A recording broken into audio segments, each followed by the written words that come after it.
All right, guys, we are moving on to chapter 10. Now that we know who set the fire and the squirrel guts in the fort and everything, it's JR and Maury. So now it is time to make a plan. So chapter 10, we can plan our strategy when we get to headquarters, Augie said as we pedaled next to each other on the way to Al's. I'm thinking we should call this Operation Doom. Yeah, I said, or hey, how about we call it Operation Ultimate Doom? How about Operation Ultimate Doom and Destruction? Augie came back. Perfect, I said. Then I added, it would be really cool if we made a good acronym. Huh? You know, like SCUBA. Augie looked at me again like, huh? SCUBA. It stands for Self-Contained Underwater Breathing Apparatus, I explained. And POTUS is President of the United States. And the First Lady is FLOTUS. Augie shook his head. I never knew what those were called.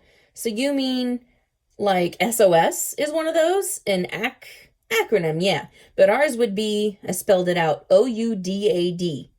Augie made a face. How would you even say that? Oudad? Sounds like a little kid who got hurt crying for his father. That's dumb. Or Oodad? Even dumber. I thought about it. I bet scuba sounded dumb too, the first time somebody said it. Scuba, scuba, scuba. And then I tried Oodad, Oodad, Oodad. See? It doesn't sound any dumber than scuba. Wyatt, said Augie, can we just forget about the whole acro whatchamacallit and concentrate on the mission? Okay, I said, sure. We were quiet for a while. My mind had gotten stuck on trying to make up a cool acronym, so I forced myself to think about JR and Maury and the lousy things they'd done. They got me all mad all over again. Then, when we got back to the fort and I imagined JR and Maury being there fooling around with our stuff, I was seriously ticked off. We built a new fire and sat staring at it. You can always think better by a fire, I said. Definitely, Augie agreed. After a minute I asked, so did you think of anything? Not yet. Me either. Couple more minutes went by. Anything? I asked. Nope. Finally I offered. We need something diabolical, fiendishly clever. Something that'll really teach those jerks a lesson. For sure, Augie agreed. So they'll never mess around with us or Gerard ever again. Yeah, said Augie, turning to me for a high five. After a few more minutes, I said, right there, this is where it's going to happen. They're definitely going to come back here. Augie nodded. So we need to be ready for them. Mm-hmm. They're older than us, I went on, and bigger and meaner. I grinned. But we have the advantage of superior brain power. Augie grinned. That goes without saying. Every good military tactic uses the element of surprise, I said. I read that somewhere anyway. Makes sense, said Augie. That's a good start. And an idea hit me. Gerard should be here to watch it happen. Totally, agreed Augie. We high-fived. I'm getting hungry, said Augie. Me too. Want to do some squirrel hunting while we think more, Might as well, I said. Augie handed me the squirrel slayer. You sure? I asked. I mean, we could starve to death before I hit one. Augie handed me a few marbles. These are easier to aim than stones. You'll see. Take a few practice shots. I did. I guess I got a better feel for the slingshot, but I didn't actually hit anything I was aiming at. I didn't want to waste Augie's valuable ammo, so I gathered up the marbles and handed them back. You shoot and I'll chuck the rocks, I said. I need way more practice, and I want to eat sometime today. Augie shrugged and I returned the slingshot. We found another pine tree full of pine cones and set up underneath of it, the way we had before. As we sat very still waiting, half my brain was concentrated on listening for squirrels, but I let the other half work on JR and Maury. When we'd finished, Augie had shot 2 squirrels, and I still hadn't thought of anything close to a plan. As we cooked the squirrel meat, we racked our brains.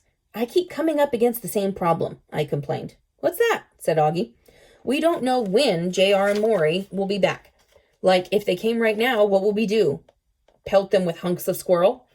Waste of good meat, Augie muttered. True, I said, but we can't let them have the element of surprise. I don't think we have to worry about that, said Augie, looking pleased with himself. Why? Why not? Because, he replied, wiggling his eyebrows, I happen to know that they have JV football practice every weekday starting today. Really? I said, unable to believe this piece of good luck. You're sure? Yep, said Augie. They all complain about how hard Coach works them. They only have off on the weekends. I figure they're dying to get back here and cause more trouble. I bet they'll come Friday night, possibly Saturday or Saturday night.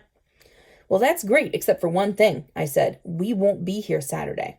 Yeah, I know, said Augie, so I was thinking. If we go home Wednesday night like usual and do all our chores, I bet I can talk Graham into letting me stay here Saturday, and even Sunday if we need to. She won't be happy if I miss church, but he shrugged. It's worth a shot. Yeah, I said, and if Graham says yes, Dad probably will too. Cool, said Augie. So we've got all week to get ready. We grinned at each other. We'll definitely come up with a plan by Friday, I said. Definitely, said Augie. Meanwhile, you want to go find some crayfish? For what? I asked, wondering if maybe this was going to be step 1 in the new plan Augie was cooking up. Bait, he said. You want to go fishing? Yeah, Augie said. What about the plan? We can think while we fish, Augie answered. I groaned. I just remembered something. We still have to come up with a song for Gerard. We can think while we fish, Augie repeated. We found a bunch of crayfish by turning over rocks at the bottom of the stream. Augie said trout went crazy for them, and he was right. By the time we'd caught 6 fish and cleaned them, it was getting dark. So we made a fire and ate, throwing the fish skeletons in the flames like before. Tomorrow, I said sleepily, tomorrow we'll come up with a plan. And a song, added Augie.